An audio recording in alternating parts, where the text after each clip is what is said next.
Is this the secret to making Shakespeare actually enjoyable? Let's see. Let's see if Timberdoodle sent us the right thing. Welcome back to Making Everyday Magic. My name is Shanna, and if you are new here, we're a homeschooling family of 4. We're in our 9th year of homeschooling. I have a 4th grader and an 8th grader, and today we are going to talk about graphic novels, graphic Shakespeare, Timberdoodle, things that are important to me, and yeah, let's go.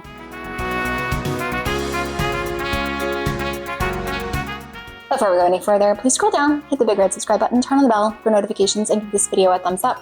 Now, we will be talking about graphic Shakespeare, but first and foremost, I have to give a huge shout out, mad love to Timberdoodle. Why? Because for over 30 years, Timberdoodle has been curating amazing curriculum kits. They have religious and they have non-religious, and they find the best stuff, wildest stuff, craziest stuff to put in those kits. If you do not know what I am talking about, we have used Wile E. Coyote science books, which was hilarious because I actually had to teach my children who Wile E. Coyote was. But my husband and I were quite nostalgic and incredibly happy. Now, really fast, thank you, Timberdoodle, for always making amazing things. Huge shout out to you. This book is included in the 8th grade non-religious curriculum kit that we have purchased from Timberdoodle.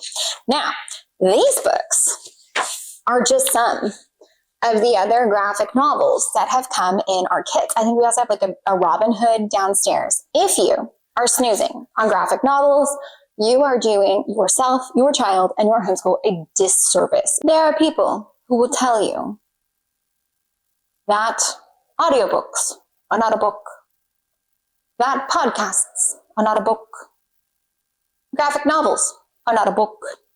And well, I cannot argue with that logic because it's not a book. But what it is valuable. What it is still learning. So I don't care how you disseminate the information. I don't care how you get it in. I don't care if you use food to paint it on the wall. If your kid is learning, better yet, if they enjoy it, it is gold. Okay? If it gets done, who cares? Who cares? Because it is not me. Now, we have used graphic novels. Like I said, we have one downstairs for Robin Hood.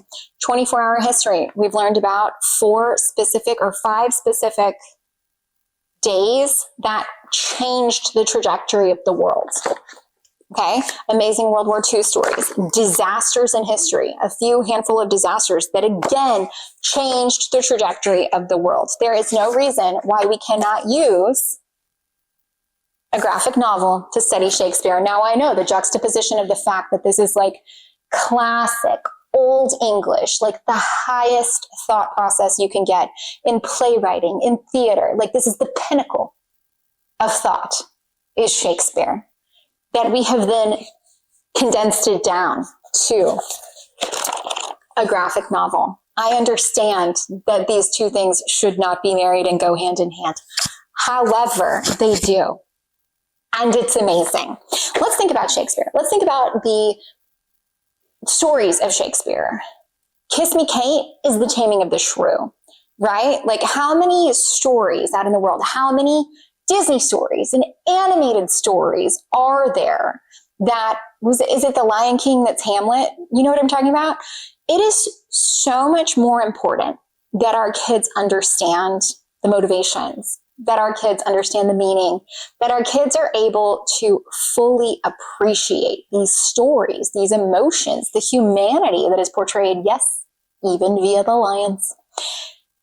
That I do not care how they learn it. And how many times, and I have talked about this ad nauseum on this channel, plant the seed, and then later there's going to be something. We're going to plant the seed, we're going to build the foundation, and then later when they read it, be like, oh yeah, or maybe it helps them picture it, or maybe it helps them just understand that broad Old English. My kids have studied Shakespeare in relation to poetry. My kids have been to the Globe Theatre in London, the replica of such. My kids have seen Shakespeare plays on stage. They have yet to formally read any Shakespeare, but things like graphic novels, make this possible for so many kids. So first and foremost, I'm going to give you a look inside this book and I'm going to stop talking. But first and foremost, please do not discredit graphic novels as being less than. Please do not discredit graphic novels as being like for fun, just for entertainment. They are a learning tool. They are a bridge from here to there. Okay?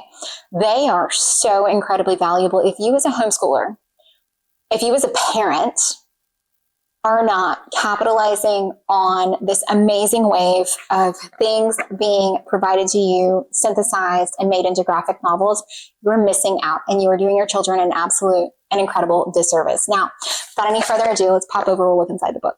Okay guys, here is Graphic Shakespeare. It is actually kind of a larger book than I'm used to when it comes to these graphic novels. It has Hamlet, Macbeth, Romeo and Juliet, Julius Caesar, and A Midsummer Night's Dream. It is a little glossy on the front, thin papers, kind of small writing. They really pack in the information here. They've got a great sheet on like main characters. It's also labeled at the top. It is in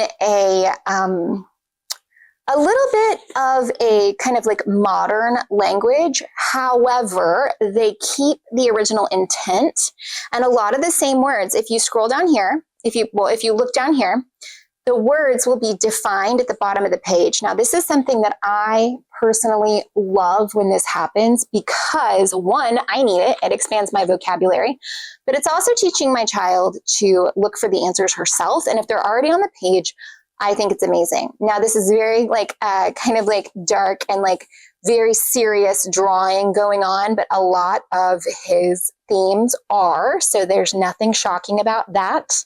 I love a good graphic novel, guys. There's so much research that tells you that graphic novels are important. They increase reading retention and they encourage children to read more. I will go ahead, I will link some studies down below for you so that you can see some of that because it is true story.